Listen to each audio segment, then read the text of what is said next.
السلام علیکم۔ آج پیر ہے، آج منگل ہے، ستمبر کی 12 تاریخ۔ وائس آف امریکہ واشنگٹن کی اردو سروس سے میں ہوں خالد حمید، خبروں کے ایک بلٹن کے ساتھ۔ اسلام آباد ہائی کورٹ نے سائفر کیس کی سماعت اٹک جیل میں کرنے کے وزارت قانون کے نوٹیفیکیشن کے خلاف درخواست پر فیصلہ محفوظ کر لیا ہے۔ وائس آف امریکہ کے نمائندے عاصم علی رانا کے مطابق منگل کو اسلام آباد ہائی کورٹ کے چیف جسٹس عامر فاروق نے تحریک انصاف کے چیئرمین عمران خان کی جانب سے دائر کردہ درخواست پر سماعت کی۔ سماعت میں تحریک انصاف کے چیئرمین اور سابق وزیر اعظم عمران خان کے وکیل شیر افضل مروت، ایڈیشنل اٹارنی جنرل منور اقبال اور پروسیکیوٹر ذوالفقار عباس نقوی نے دلائل دیے۔ امریکی محکمہ خارجہ کی معمول کی بریفنگ کے دوران پاکستان کی معیشت کے حوالے سے ایک سوال کا جواب دیتے ہوئے ترجمان میتھیو ملر نے کہا کہ امریکہ چاہتا ہے کہ پاکستان کی معیشت بہتر ہو۔ محکمہ خارجہ کے ترجمان سے ایک اور سوال میں پوچھا گیا کہ 2 ہفتے سے زیادہ عرصے قبل پاکستان متعین امریکی سفیر نے پاکستان کے چیف الیکشن کمشنر سے ملاقات کی تھی۔ پاکستان کے چیف الیکشن کمشنر سے امریکی سفیر کی ملاقات کے بارے میں امریکی سفارت خانے کے ترجمان نے ایک بیان میں کہا تھا کہ سفیر نے چیف الیکشن کمشنر سے ملاقات کی تاکہ پاکستان کے آئین اور قوانین کے مطابق آزادانہ اور منصفانہ انتخابات کے لیے امریکی حمایت کا اعادہ کیا جا سکے۔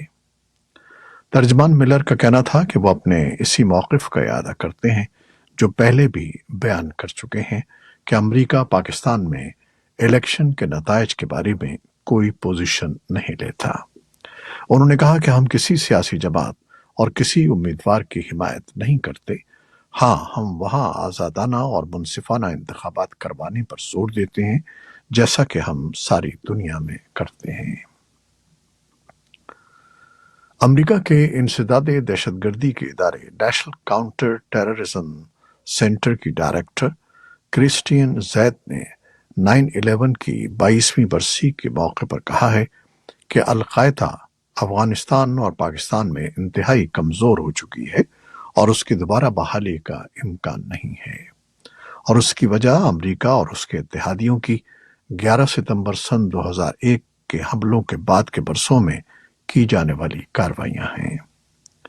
اس جائزے سے اخذ کیا گیا نتیجہ اب سے قبل اعلیٰ امریکی حکام کے بیانات سے بھی مطابقت رکھتا ہے۔ دوسری جانب اقوام متحدہ کی ایک رپورٹ میں افغانستان میں القاعدہ اور شدت پسند تنظیم داعش کی موجودگی پر خبردار کیا گیا ہے، جبکہ امریکی حکام نے اقوام متحدہ کے جائزے سے اختلاف کرتے ہوئے اصرار کیا ہے کہ فوج اور انٹیلیجنس اداروں کے پاس القاعدہ کی کسی بھی ممکنہ بحالی کو دیکھنے کے لیے مناسب صلاحیتیں موجود ہیں۔ اقوام متحدہ کی انسانی حقوق کونسل کا 54واں 3 روزہ اجلاس جنیوا میں ہو رہا ہے۔ افغانستان میں انسانی حقوق کی صورتحال پر خصوصی نمائندے رچرڈ بینٹ نے اس اجلاس سے خطاب کرتے ہوئے کہا کہ طالبان کے اقتدار میں آنے کے 2 سال سے زیادہ عرصے کے بعد افغان عوام کو انسانی بحران کے ساتھ ساتھ ایک ایسی حکومت کا بھی سامنا کرنا پڑا جو انسانی حقوق کی خلاف ورزی کر رہی تھی اور جس نے عورتوں اور لڑکیوں کے حقوق، زندگی کے مواقع اور وقار کو ختم کر دیا تھا۔ دریں اثنا ہیومن رائٹس واچ کی ایک محقق فریشہ عباسی نے بھی پیر کو اقوام متحدہ کی انسانی حقوق کونسل کے 54ویں اجلاس کے افتتاحی اجلاس سے خطاب میں کہا کہ 2 سالوں سے طالبان خواتین اور لڑکیوں کے حقوق کی وسیع پیمانے پر اور منظم خلاف ورزیوں میں مصروف ہیں۔ ہیومن رائٹس واچ کا خیال ہے کہ ان میں سے کچھ کارروائیاں انسانیت کے خلاف جرم کے مترادف ہیں۔ افغانستان کے صوبے ننگرہار میں طالبان صوبائی حکام نے ایک بیان میں کہا ہے کہ تورخم سرحدی گزرگاہ مسلسل 7ویں روز بھی بند ہے، جبکہ طالبان حکام کا کہنا ہے کہ مقامی افغان باشندے افغانستان کی جانب سے تورخم بارڈر ٹاؤن میں اپنا کام دوبارہ شروع کر سکتے ہیں۔ تورخم اور گرد و نواح کے سینکڑوں مکینوں نے پیر کو تورخم بارڈر کی بندش کے خلاف احتجاج کیا۔ وہ پاکستان سے گیٹ دوبارہ کھولنے کا مطالبہ کر رہے ہیں۔ اسی دوران پاکستانی میڈیا نے پیر کو صوبہ سندھ کے شہر کراچی میں کم از کم 150 افغان تارکین وطن کی گرفتاری کی اطلاع دی ہے۔ پاکستان کے صوبہ خیبر پختونخوا کے میڈیکل کالجز میں داخلے کے امتحان میں نقل کے لیے بلوٹوتھ کے نئے اور جدید ڈیوائسز کے استعمال نے اگر ایک طرف ان امتحانات کے نتائج پر کئی سوالات اٹھائے ہیں تو دوسری طرف اس کی روک تھام بھی حکومت اور تعلیمی اداروں کے لیے ایک چیلنج بن گئی ہے۔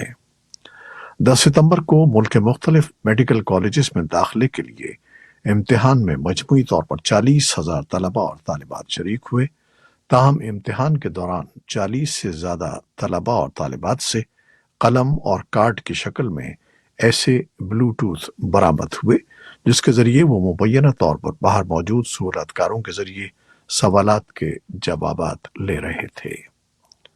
خیبر پختونخوا کے چیف سیکرٹری کی ہدایت پر اس واقعے کی اعلیٰ سطح پر تحقیقات کا حکم بھی دے دیا گیا ہے، جبکہ امتحانات کی نگرانی کرنے والے ادارے کے ایگزیکٹو ڈائریکٹر نے اس امتحان کو منسوخ کرنے کی اطلاعات کو مسترد کرتے ہوئے امتحانی طریقہ کار کو مجموعی طور پر تسلی بخش قرار دیا ہے۔ روس کے صدر ولادیمیر پوٹن نے منگل کو کہا کہ مغربی ملکوں کی طرف سے یوکرین کو F-16 لڑاکا طیاروں کی فراہمی تنازع کو طول دے گی۔ ولاڈیواسٹک میں ایک اقتصادی فورم سے خطاب کرتے ہوئے پوٹن نے یہ بھی کہا کہ ہر روز 1000 سے 1500 روسی اپنی فوج کے لیے رضاکارانہ خدمات انجام دے رہے ہیں اور یہ کہ گزشتہ 6 ماہ کے دوران 2,70,000 افراد نے شرکت کے لیے دستخط کیے ہیں۔ پوٹن نے یہ بھی کہا کہ یوکرین کی روسی افواج کے حملے سے علاقے کو دوبارہ حاصل کرنے کی جون میں جوابی کارروائی ناکام ہو گئی ہے، جبکہ یوکرین کا دعویٰ ہے کہ اس کی افواج نے مشرقی اور جنوبی یوکرین کے کچھ دیہاتوں پر دوبارہ قبضہ کر لیا ہے۔ محکمہ خارجہ کے ترجمان میتھیو ملر نے پیر کو ایک نیوز بریفنگ کے دوران کہا کہ امریکہ یوکرینی افواج کی زمین پر ہونے والی پیش رفت کا جائزہ لے رہا ہے اور یوکرین میں روس کے مجموعی اسٹریٹجک اہداف ناکام ہو گئے ہیں۔ ملر نے توجہ دلائی کہ یوکرینیوں نے تقریباً 50% علاقہ واپس لے لیا ہے جس پر روس نے اپنے مکمل حملے کے عروج پر قبضہ کیا تھا۔ بیجنگ نے کہا ہے کہ وہ جزیرہ نما کوریا میں امن اور استحکام کو برقرار رکھنے کے لیے پرعزم ہیں۔ اس سے قبل جنوبی کوریا کے صدر یون سوک یول نے چین سے مطالبہ کیا کہ وہ شمالی کوریا کے جوہری اور میزائل خطرات پر روک لگانے کے لیے ذمہ دارانہ کردار ادا کرے۔ وزارت خارجہ کے ترجمان ماو ننگ نے کہا کہ یون اور چینی وزیر اعظم لی کیانگ نے حال ہی میں نئی دہلی میں G20 گروپ کے سربراہی اجلاس کے موقع پر ایک مختصر ملاقات کے دوران جزیرہ نما کوریا میں کشیدگی پر تبادلہ خیال کیا۔ یہ تبصرے کم جونگ ان کے روس پہنچنے کے بعد سامنے آئے ہیں۔ امریکی محکمہ خارجہ نے کہا ہے کہ اسے مراکش میں آنے والے تباہ کن زلزلے میں کسی امریکی ہلاکت کی علم نہیں ہے۔ جمعے کو آنے والے 6.68 شدت کے زلزلے میں ہزاروں افراد ہلاک ہوئے ہیں۔ محکمہ خارجہ کے ترجمان میتھیو ملر نے کہا کہ امریکی شہریوں کو آنے والے معمولی زخموں سے آگاہ ہے اور بائیڈن انتظامیہ امداد فراہم کرنے کے بارے میں مراکش کی حکومت کے ساتھ قریبی مشاورت کر رہی ہے۔ مراکش میں 1 صدی سے زیادہ عرصے میں آنے والے اس سب سے زیادہ طاقتور زلزلے میں تقریباً 2,700 افراد ہلاک ہوئے ہیں، تاہم امدادی کارروائیوں اور تلاش کے بعد اس تعداد میں اضافے کی توقع ہے۔ اسرائیل کی سپریم کورٹ نے منگل کو وزیر اعظم بنجامن نیتن یاہو کی حکومت کی عدالتی تبدیلیوں کے خلاف اپیلوں کی سماعت شروع کی۔ عدالت کے تمام 15 جج اس کیس کی سماعت کر رہے ہیں۔ یہ اسرائیل کی اعلیٰ ترین عدالت کی تاریخ میں پہلا واقعہ ہے۔ نیتن یاہو کی حکومت کا کہنا ہے کہ یہ تبدیلیاں غیر منتخب ججوں کو سیاست میں مداخلت سے روکنے کے لیے ضروری ہیں۔ مخالفین کا کہنا ہے کہ ان تبدیلیوں سے حکومت کی شاخوں کے درمیان اختیارات کے توازن میں ایک اہم تحفظ ختم ہو جائے گا۔ مجوزہ تبدیلیوں کے خلاف ملک میں بڑے پیمانے پر مظاہرے کیے گئے ہیں۔ International federation of red cross اور ریڈ کریسنٹ سوسائٹیز کے ایک اہلکار نے منگل کو صحافیوں کو بتایا کہ مشرقی لیبیا میں سیلاب سے مرنے والوں کی تعداد ہزاروں تک پہنچ سکتی ہے۔ IFRC کے لیبیا وفد کے سربراہ تیمر رمضان نے کہا کہ ہلاکتوں کی تعداد بہت زیادہ ہے۔ رمضان نے کہا کہ ایجنسی نے آزاد ذرائع سے تصدیق کی ہے کہ 10,000 افراد لاپتہ ہیں۔ مشرقی لیبیا میں حکام نے پیر کے روز کہا کہ خیال کیا جاتا ہے کہ ڈیرنا شہر میں 2,000 افراد ہلاک ہوئے ہیں۔ یہ علاقہ موسلا دھار بارشوں اور بحیرہ روم کے طوفان ڈینیل سے آنے والے سیلاب سے شدید متاثر ہوا اور جس سے ڈیم ٹوٹ گئے اور بڑی تباہی ہوئی۔ یہ تھیں وہ خبریں جو فیس بک لائیو پر ہم نے آپ کے لیے پیش کی۔ ہماری ویب سائٹ، یوٹیوب اور پوڈ کاسٹ پر یہ بلیٹن آپ کے لیے پوسٹ کر دیا جاتا ہے۔ آپ ہمارے بلیٹن کو شیئر کرتے ہیں اور اپنے کمنٹس میں اپنی محبتوں اور دعاؤں کا اظہار کرتے ہیں، جس کے لیے ہم آپ کے بے حد ممنون ہیں۔ اپنی ان کاوشوں کو جاری رکھیے گا۔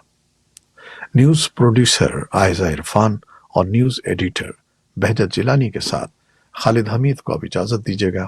اللہ حافظ۔